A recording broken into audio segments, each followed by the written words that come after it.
माझा मराठी बोल कौतुके पर्यामृताते पैजा जिंके. अशा मराठीचा अपमान सांगण्याचा ज्ञानेश्वराच्या छोट्या बहिणीची म्हणजे मुक्ताईची एक गोष्ट मी तुम्हाला सांगणार आहे. वेळ दुपारची. ज्ञानेश्वर माधुकरी मागत होते. जुळीत थोडंसं पीठ होतं, पण 4 भावांना पुरेसे होते. म्हणून ते एका घरावर आले आणि म्हणाले, ओम भिक्षाम देही, ओम भिक्षाम देही. आतून एक माणूस आला. त्यांनी धाडकन दार बंद केलं. ज्ञानेश्वर पुढे निघाले. पुण्याचा कर्मठपणासाठी दार उघडले आणि म्हणाला, ए पोरा, इकडे इकडे इकडे. संन्याशाच पोरग्यानं तू भिक्षा पाहिली तुला. हे घे पीठ. आणि पीठ म्हणून झुळीमध्ये मातीच टाकली. ज्ञानेश्वर मान खाली घालून निघाले. पुण्याच्या कर्मठ माणसाने दार उघडले. पुण्याच्या कर्मठ माणसाने जुळीच ओढली आणि म्हणाला, आय थांब थांब, या भाकरी पण घेऊन जा. कसं काय रे, डोळे पाडून काय बघतं? चल निघ, भिक्षा मागताय. संध्याकाळ झाली होती. इकडे मुक्ताईने विठ्ठलाच्या मूर्तीसमोर सांजवाट लावली. ही मूर्ती तेवढीच तिच्या आईबाबांची आठवण. तिने हात जोडून रामरक्षा म्हणू लागली. तिला चव लागली की ज्ञानदाता आलाय.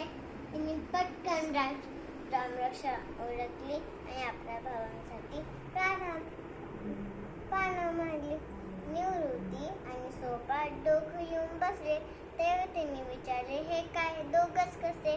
ज्ञानदाता कुठे आहे? त्याला भूक नाही म्हणतं. सोपाटाने उत्तर दिलं, भूक नसायला काय झालं? थांब, मीच बोलतो. असे म्हणून मुक्ताई खोपटात गेली. हे खोपट म्हणजे तिच्या ज्ञानदात्याची एकांत जागा. गवत असलेल्या जागेत तो लोहोरी येईल तेव्हा जाऊन बसायचा.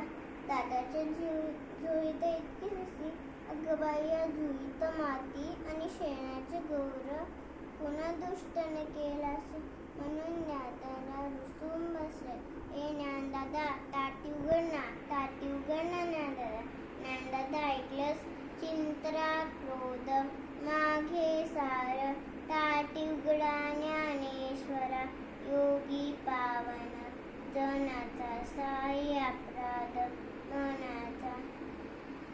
विश्वरागे झाले म्हणनी, संत सुखे भावे पाणी.